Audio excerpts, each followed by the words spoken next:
Dr. Ojo Ajamo is Executive Director of Prison Rehabilitation and Welfare Action. She joined us earlier on the news. Now, the United Nations says there's need for government to consider including health insurance as a component of the Conditional Cash Transfer Program. This, the international body believes, will further boost efforts at eradicating poverty and increasing access to healthcare in the country. Moyo Thomas has more and will return with business news. Nigeria is one of the 35 countries selected to run the joint United Nations Sustainable Development Goals project and has recorded some success in the 2.5 years the project lasted. The project was aimed at accelerating the SDGs through social protection by developing legal frameworks, policies and programs that enhance the livelihoods and living conditions of the very vulnerable citizens. The project also helped coordinate social protection by avoiding duplicity of efforts. This is now the closeout ceremony of the event.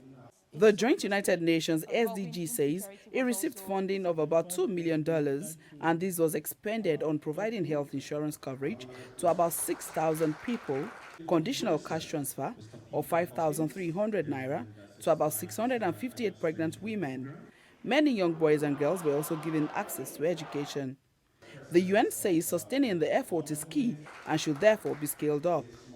The international agencies promise to work on doing the same project in other states. And when giving cash transfer, we provide that health coverage. It reduces the burden of people spending out of pocket for healthcare services. It also ensures that people have access to health services as needed, particularly pregnant women and children, increases in immunization efforts.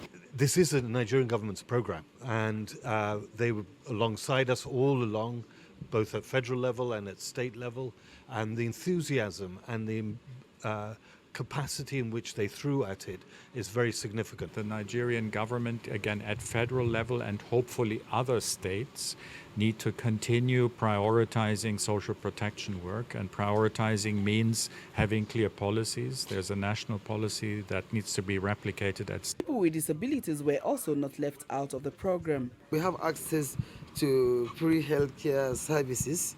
Most of our people are engaged in that direction in the sense that they registered person with disability in various clinics so that they can access free healthcare services.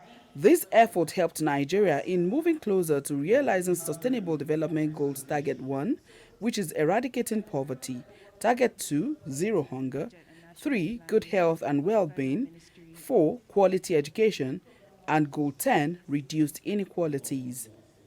Despite the successes recorded by these short-term interventions, the solution to lifting 100 million people out of poverty is long-term, and it is economic development of the nation.